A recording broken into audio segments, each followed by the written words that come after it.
Hey guys, I am excited to talk with you today about Google Jamboard. As you guys know, I've been working on a book and have been really trying to innovate new ideas and ways to use Jamboard. And so one of the things that Kim and I obviously have included in the book is that is great for having a discussion. So that's what we're going to be looking at is Jamboard, creating a discussion with Google Jamboard. And so, but why Jamboard? I think that should always be the question that you ask. You sit down to do your lesson plans and you're like, what tools am I going to use if you're going to use digital tools? Now, I actually am a big fan of paper. I don't think paper is evil. I don't use it necessarily. But, I mean, I do. I use it, but I use it in some different ways. I do have Chromebooks for all the kids, and so I use a lot of Chromebook resources, but I'm not a paper hater. And tasks that were designed for paper aren't bad. Everyone knows I'm a big fan of Jo Boaler. And I got her, I think it was 4th grade Big Ideas book for teaching math. And I thought that I would go through and Googly them up. I feel like if you put things into Google, you at least have some collaboration aspect and it's easier to do feedback. But then as I'm looking through these activities, I thought, these are great activities. They are designed for paper. They're designed for paper. Like, why would I put them into, at the time, Google Slides? Jamboard didn't exist, so I wouldn't have considered that. Like, but why would I put it in a spreadsheet? Why would I put it in Google Slides? These are great activities the way they are. They're designed for paper, and that's great. We'll just do them on paper. So whenever I'm thinking of whatever tool, like, why am I doing that? Am I trying to squeeze a square peg into a round hole? Or am I really doing things that engages students and improves learning? So I just encourage you to not be a fanboy of anything and to instead embrace, like, why is this good? Why am I using it? How does it improve learning and instruction? So when I sit down and I decide, okay, I'm going to use Jamboard for this, it's because I'm going to collaborate. Jamboard is a collaboration tool. It allows me to have multiple people on the same jam at the same time. I should mention that Jamboard is Google's whiteboard. It'd be really super if I would just define it. But I'm not going to use it as a teacher-centered device where I'm just going to write on it like as a replacement for my whiteboard. I want to use it as a place where I collaborate and interact with students, that we converse and get together. It opens up so many more possibilities where when I'm on my whiteboard at the front of the room, it's the Alice show. I throw Jamboard into this where I give the students access to participate with me. That's a game changer, right? Or when I create an activity for students to do, I'm not going to assign a Jamboard unless I have at least 2 kids on one Jamboard.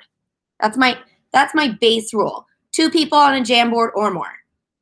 2 people or more.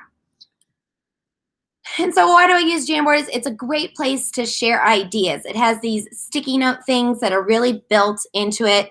Now, could I create some of these kinds of things using slides? Sure, I can. The reason why Jamboard is so great is because it's really designed around this idea of brainstorming and thinking and sharing ideas, and it's quick and easy. I have to create a text box and kind of format it and resize it and do different things with it, which is fine. It works in a Google Slides, but it just works so much nicer here where we can use the sticky notes. I can color code the sticky notes for the types of ideas that I have. So I can give some rules and say, okay, if you have an idea that you have tried before, put it in yellow. If you have an idea that you think, I don't know if this is going to work, use a pink sticky note or something like that. If you want to elaborate or build on somebody else's idea, use a blue sticky note. So for whatever reasons that you would have, using the different colors on the sticky notes allows your conversations to come together and be color-coded, which is really nice. And I really think that Jamboard is designed for messy thinking. We don't want to have students do the 4 C's. You want to have at least 1 C in every lesson. And so the 4 C's are to collaborate. We already covered that.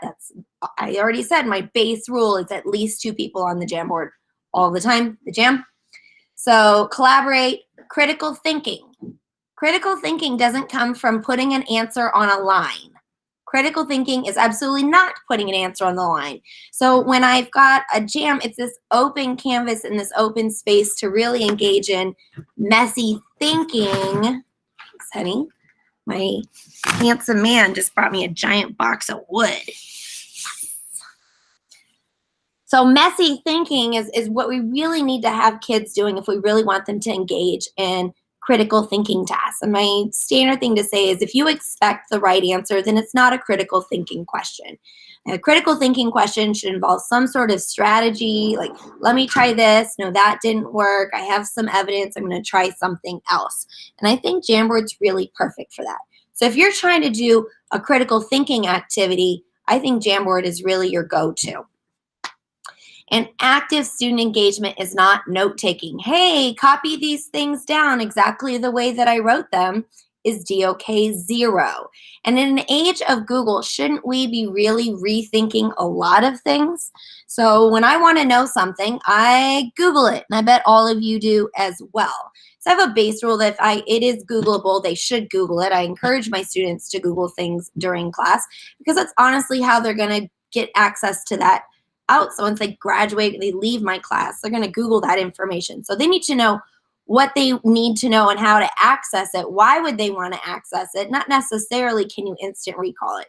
Now I go to trivia, like a informal trivia game with a bunch of strangers. And the other night, one of the trivia questions, hi Donna, one of the trivia questions was, what are complementary angles? So first of all, I stood up and screamed, finally a math question, because they never ask a math question for trivia night. And like nobody around me knew the answer. I'm like, complementary angles, come on, geometry, no one remembers that. So why was it so important that I wrote down the word complementary angles when I was in 10th grade, and I put the right answer on the right line on a Tuesday when I had the test? When moving past that test, I don't remember what it is. If I fail to make this meaningful for my kids, if they don't do something with it where they make connections, we're at a high risk that they learned it for the test, which is actually what research shows, is the majority of what we learn for the purpose of a test, we end up forgetting. So active student engagement has to go beyond note-taking. We ask students to do something, that they participate in an activity, that they think and make connections. And I think that's really great for using Jam, Google Jamboard Jam. So Alice, why are you using Google Slides right now? If Jamboard is so great, why are you using Google Slides? And this goes back to my first rule here that I gave a few seconds ago, is I don't use a Jamboard unless I have other people on the Jam with me. Whenever I create an activity in Jamboard, I always throw a directions on there with a partner. Discuss with a partner. Brainstorm with a partner, and then they take those ideas that they brainstorm on one frame, and in Jamboard we call them frames and not slides, and they brainstorm on one frame, and then on the next frame they pull their ideas together to make a conclusion. So why am I using Google Slides? Because it has a present button. I am presenting information to you right now. I'm not having a discussion with you. My argument is if I want to have a discussion with you, I use Jamboard. I'm doing a presentation, I use slides. So why Jamboard? Because we're getting together. And so we're going to do that. I'm going to have you join the jam. Join the jam. So I have this Google Jamboard Jam all ready to go. I'm going to put this into the chat. Join the jam. Oh, I have the hiccups. Join the jam. And go ahead and feel free to just add a Post-it note there on that front page. You can put your name on if you want to, or put what is your favorite Google tool. And I introduce kids right into the Jamboard, and we're all going to be on there together at the same time. Look at this blobfish joining in. Awesome. So when I've got all the kids on there, the first thing I want to do is something more lighthearted, just getting them warmed up. Add a sticky note, share your name, add a sticky note with your favorite pizza. I don't know, just kind of giving them a reason to be there as we wait for everyone to come in. All right. I like Jamboard, but I need to learn more. Awesome. Okay. Paula loves Google Slides. Oh, she changed the color. Cool. And if you're not familiar with Jamboard, it does have the sticky note option right in the smack center left. And when you click on that, it says sticky note. And I can add a yellow, a green, a blue, a pink, or an orange. And you can do no color, but I don't know why you would do that. I'll let you know when I figure that out. I'm sure there's a good reason. I think that's called a text box. So I want to cut some color to my sticky note.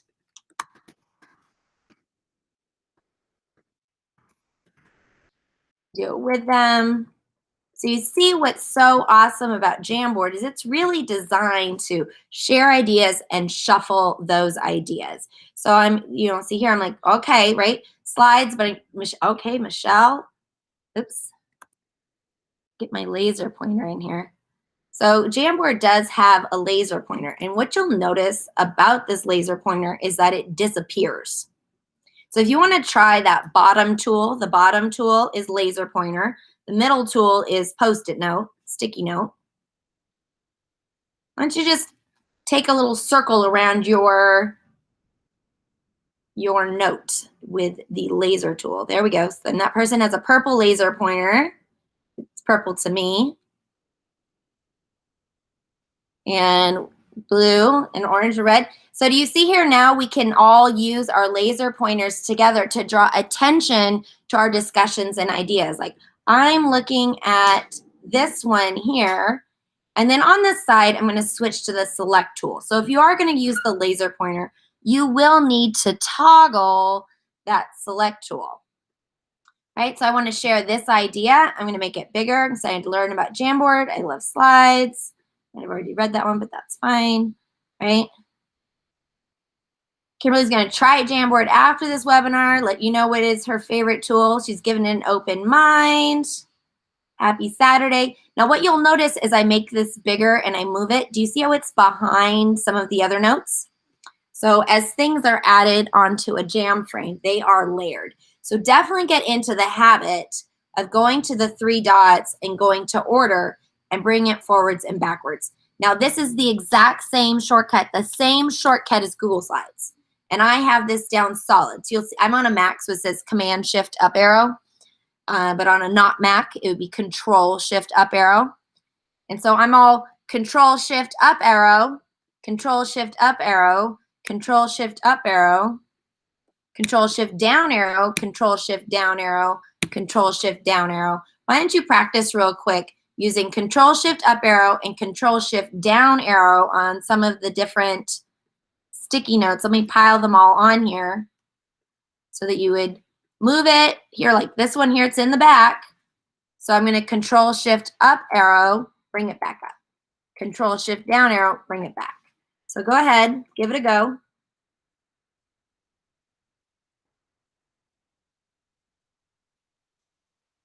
I really feel like it's so important when you're using a jam to be able to layer and get the layers in there, that you at least need to feel comfortable with clicking on an item and going to the 3 dots.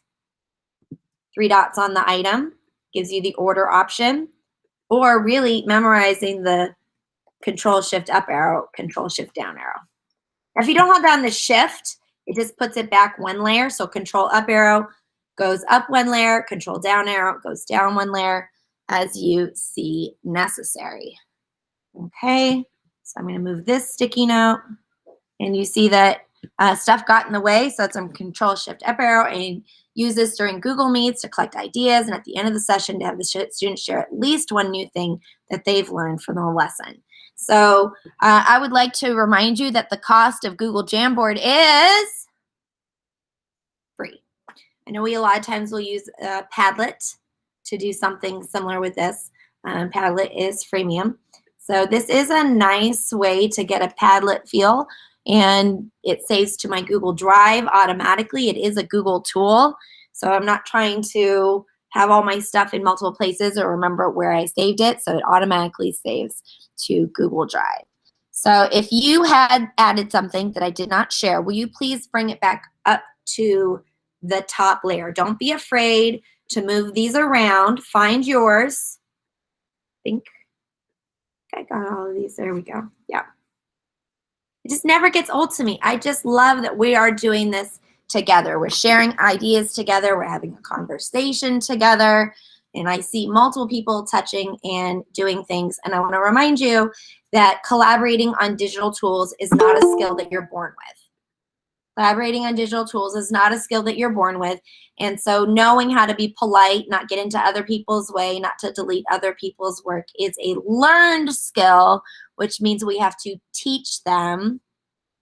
Yeah, exactly, Kimberly. Isn't that beautiful? She says, won't this get really cluttered? I hope so. That means I got a lot of student engagement and participation. Because remember, what is great about Google Jamboard is that there is no present button. The whole point is not to make something that's pretty. The whole point is to think through ideas and share ideas and have messy learning and have a more messy canvas, I think. And so if you look at why it was designed in the first place, it was never designed for schools, as none of the products were, right? Other than Google Classroom. Google Classroom is obviously designed for schools, although I have to seriously question some of the choices that they made. But, you know, in theory, it was designed for school settings. Jamboard was not, Slides was not, Sheets was not. Those are all designed for corporate settings. And in a corporate setting, you get together in a boardroom and you have a meeting, and having a presentation with one person controlling the marker on the whiteboard really hampers thinking. And I think we've all been in this situation where we're in a room and we all have actual sticky notes. We write on sticky notes and then we bring them up to the board, and then someone is rearranging them and prioritizing them and sharing them out, just like I was just doing. But when you throw Jam into it, it just empowers people more to participate and interact, as they don't have to kind of have a gatekeeper up at the front, right? It brings the discussion to everybody. It's a bit of a more of an equalizer, I think. So yeah, you know, I can certainly just drag all these and stack them up in the corner. I don't feel like it's such a big deal. Like, let's just stick these all over here. Now, what happened to my original Jam presentation? Yeah, it's gone. So if you think that you have some sort of a template, you probably would like to make a copy of it before you have everybody get messy with it, because that's the whole point. We're going to get messy on the Jam. We did see that Google accidentally released version history. My first clue that it was an accident is that when I clicked on this 3 dots next to the share button, it wasn't there. It doesn't say version history. So I was thinking, you know, why is this so hidden? And then sure enough, after about a week, it was gone, that you had to use Control Shift H. I do Command Option Shift H. Command Option Shift S P P. Command Option, geez. If I hover on the sticky note, you'll see it does give me the keyboard shortcut. Now, when I discovered the keyboard shortcut for the version history, the sticky note did not have the keyboard shortcut on it. So what does this tell me? These guys are working on it.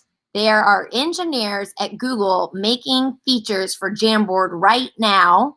They've released some of them. I don't know if you know this, but the text box is relatively new. And I can change the size this way, but do you see how quickly and easily I can type a text box and drag it out of the way? Here's my idea, it should go over here.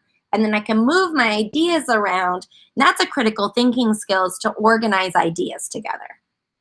So that's really what Jamboard is designed for.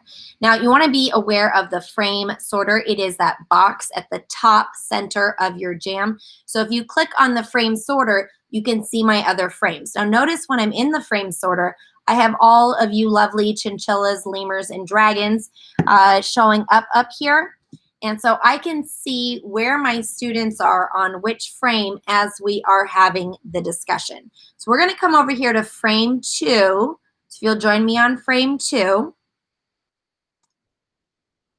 Now here's a fun little fact, is if you click on the icon, you'll go to the frame of that person. So that's nice. Actually, if I click on their icon here, where it says viewers, I know where the wombat is. If I click on them, the chinchilla is on slide 2. The blobfish is on slide 1.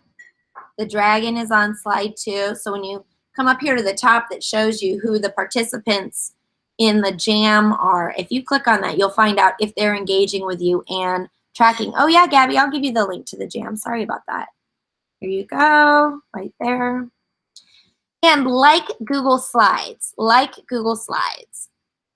you are able to link to the specific frame. So I'm right now on frame 2, and I copied the link at the very top, and you'll notice at the very end of the URL it says F1, which is really frame 2. And so for those of you who are doing the coding workshops with me, you know that JavaScript starts counting at 0. So frame 1 is really frame 0, but still, don't worry about what it says on the end. It links to that frame. So you can, like, someone joined the meeting late. Hey, here's where we're at. You give them the link, they join the frame that you're all looking at. Note that you can only have 20 frames. That seems weird. I have to believe that there's a reason for that. I don't know if you realize this, but if you like make a Google Slides and you put a ton of stuff on there, because I like to do stacks that are draggable, so it seems like I have an infinite stack of quarters, but I really just have a whole bunch of quarter pictures stacked up together. And then I duplicate that slide a bunch of times with all those quarter pictures, the slide starts to choke. It has to load every one of those images that you put on there. So since Jamboard is really a collection of movable pieces, I'm betting they take up a ton of resources, every one of them. So if I had to make a guess, the reason why there's 20 frames is because when it gets so large, the thing starts to slow down and be glitchy. If I had to guess. I don't know. Maybe it's by design. Okay.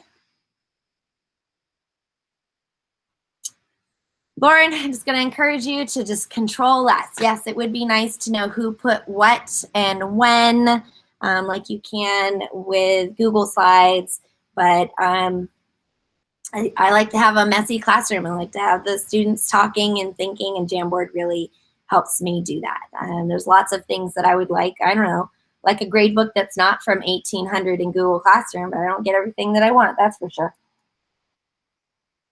Where's standards-based? That's all I want. I want standards-based. All right, so if you would just go ahead. Uh-oh, what happened? You guys were adding sticky notes. Add a sticky note. Now that we've been doing education differently this last school year, some of it we'd like to keep, some of it we would not like it to keep.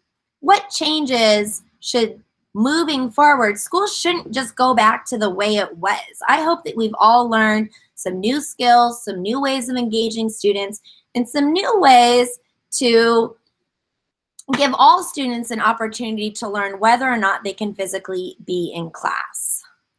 So if you want to add a sticky note, what changes to education should stay? Now what you'll notice is that I've taken the question and it is frozen on the background of this jam. So it cannot be moved around. And then you're just going to add your sticky notes.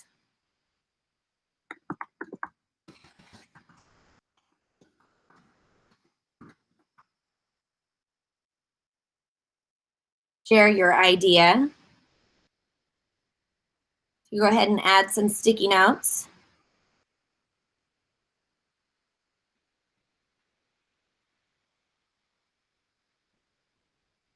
And then what I'm going to do is I'm actually going to change the background. Once I've let you share your ideas, what I love about doing a discussion this way is I pose my question in Jamboard and I see the notes popping up.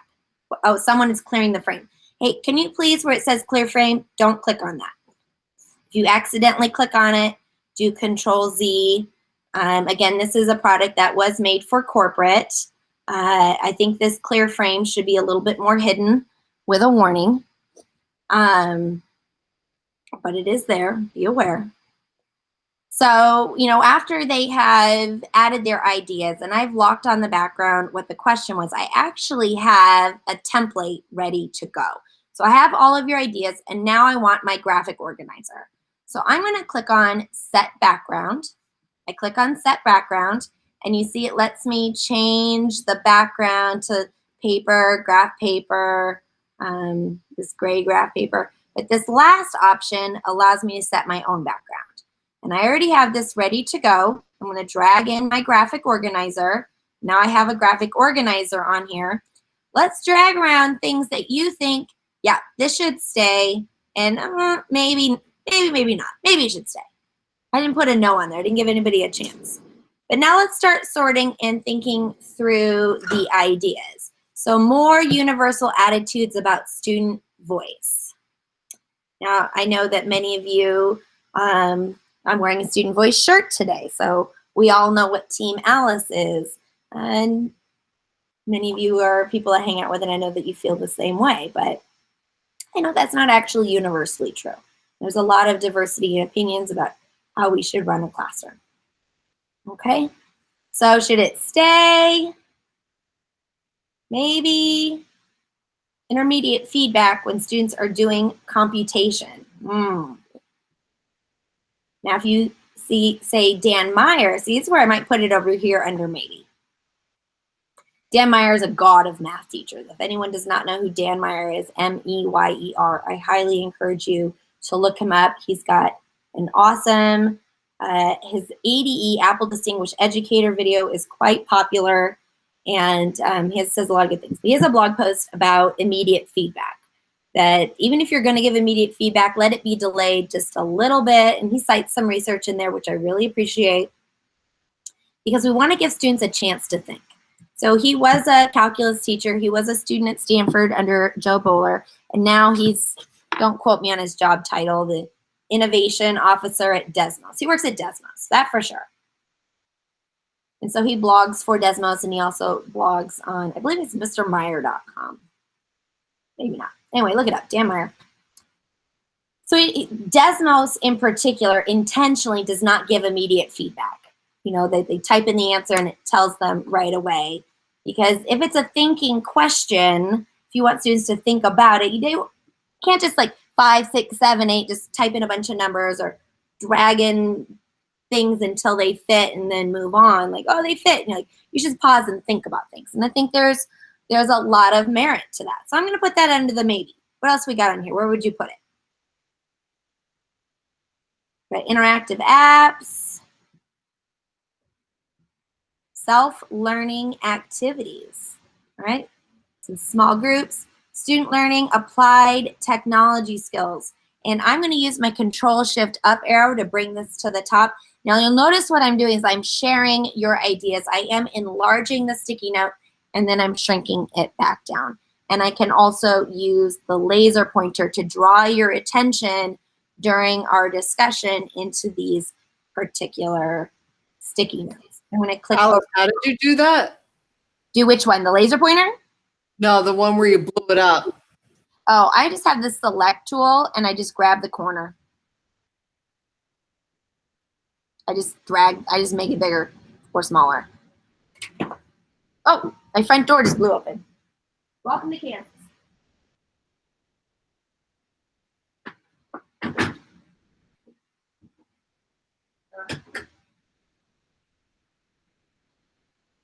It is like super windy this week. It looks like my glass, what is this thing that goes on the outside of your door? Screen door, but it doesn't have a screen, it's glass on it. Broken all over my front yard right now. That's awesome. Okay. So Kristen, you can just move them around, and then as you want to emphasize something, just grab the corner to make it bigger. And then grab the corner to make it smaller. But really master this Control-Shift-Up arrow, Control-Shift-Down arrow. You see I'm able to share your ideas, and we can have conversations around it. So let's go over to the next one. If you go to the next frame, you can use the arrow to go over to the next frame. And we're going to expand the frame bar. You can click on the next frame if you would like. Either way, we are on frame 3. What is your favorite teaching technique?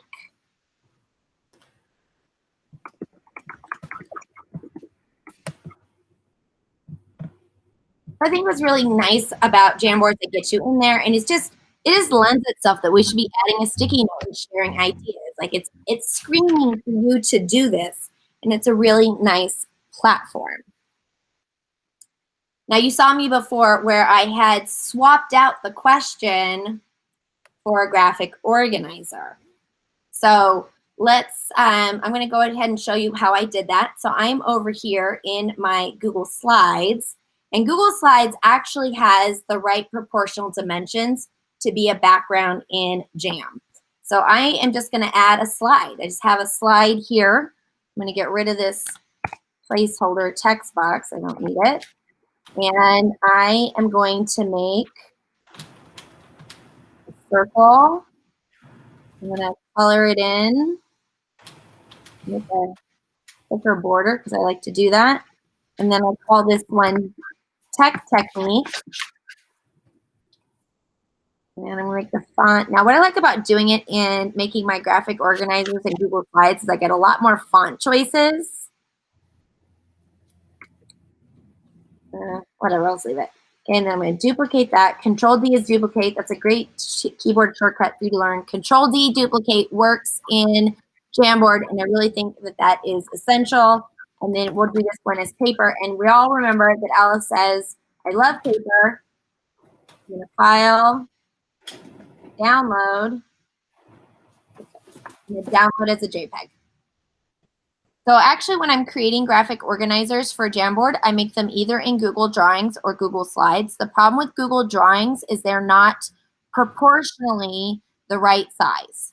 So I have to change, when I do Jamboard, I change the frames, the page size in Google Drawings. I change the drawing to either 960 by 540,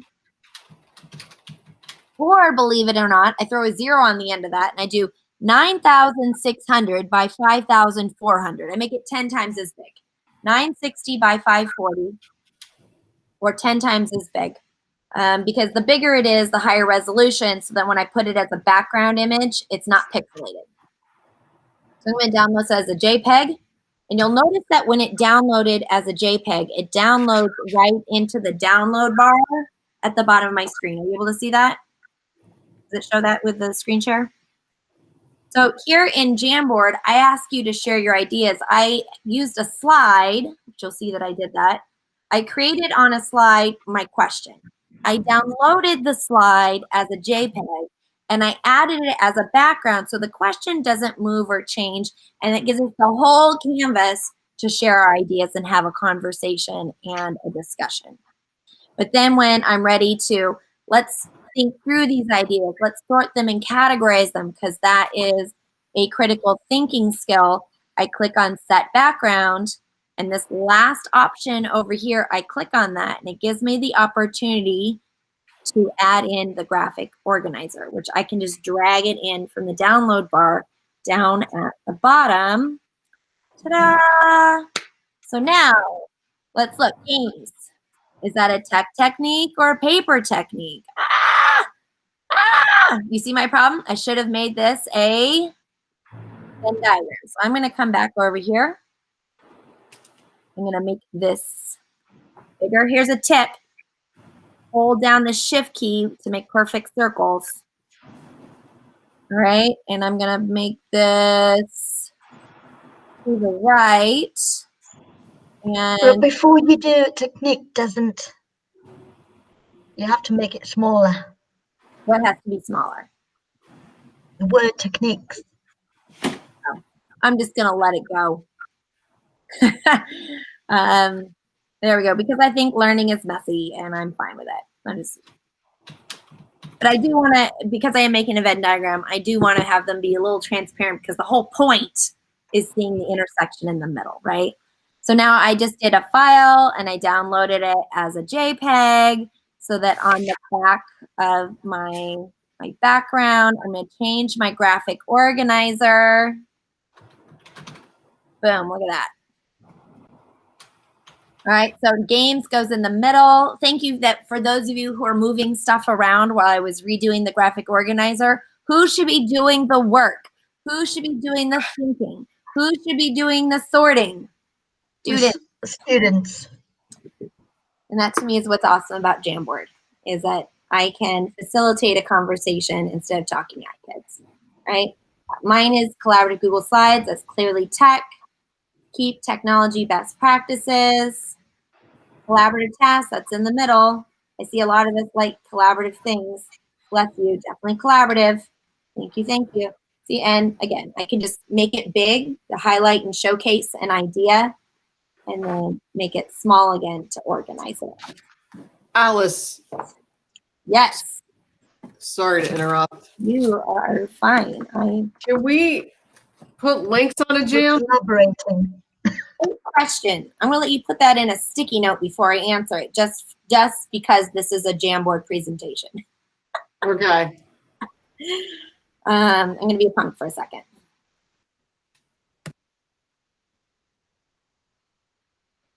So if you'll join me on frame 4, I'm going to copy the link to frame 4. I'm going to put the link to frame 4 in the chat so that when you click on that, it puts you also on frame 4 where you can add a sticky note with your question.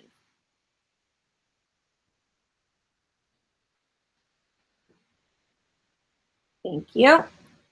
And what's nice about this is while you have the verbal question, this now makes the recording so that you've put it on the sticky note. I enlarge it.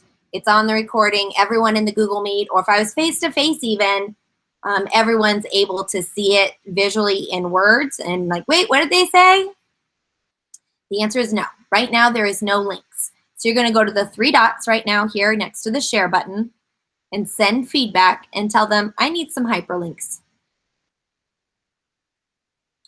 I do find that surprising. It is a brainstorm tool, and linking out to resources seems like a pretty normal thing to do when you get together in 2021. Oh, thanks for sharing your picture. Reasons I love to collaborate with Google Tools. You know, it is a visual tool. You cannot put videos. You cannot do links.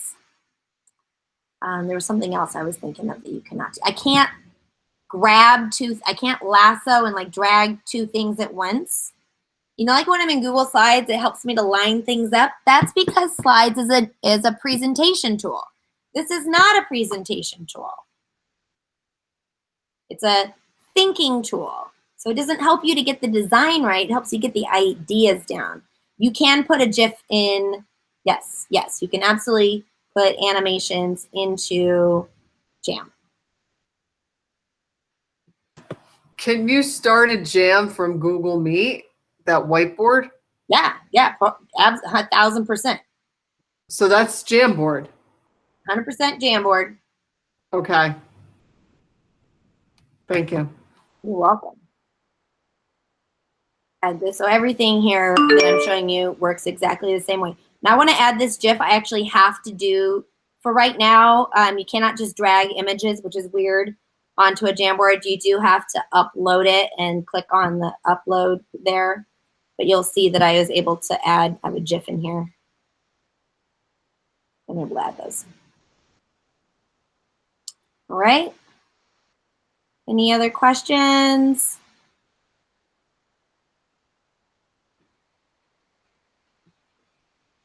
I hope you will start thinking about including Google Jamboard and always asking, why am I using this? Am I using it because I want to use Jamboard, or am I using it so I can hear more from my students, get more messy thinking, and that my students learn more? And I think that Jamboard really hits the spot when that is our question. Okay, well, I hope you guys have a great Saturday.